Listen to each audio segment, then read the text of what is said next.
ইনকিলাব মঞ্চের মুখপাত্র শরীফ ওসমান হাদি হত্যার বিচারের দাবিতে আয়োজিত পদযাত্রায় সংবাদ সংগ্রহ করতে গিয়ে পুলিশের হামলার শিকার হয়েছেন একাধিক সাংবাদিক। এ ঘটনায় আবারও পুলিশের ভূমিকা নিয়ে প্রশ্ন উঠেছে।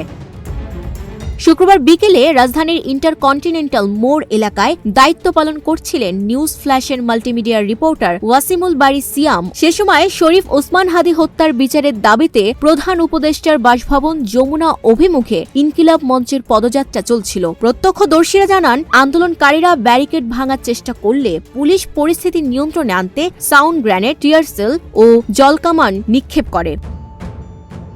এতে এলাকা উত্তপ্ত হয়ে ওঠে। এই উত্তেজনাকর পরিস্থিতির মধ্যেই ভিডিও ধারণের সময় নিউজ ফ্ল্যাশের ওয়াসিমুল বারী সিয়ামের উপর হামলা চালায় police.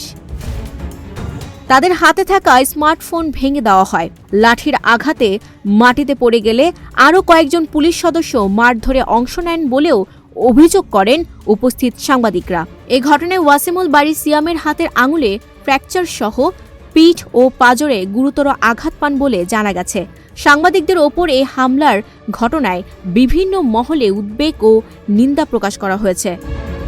Desk report, news flash 71।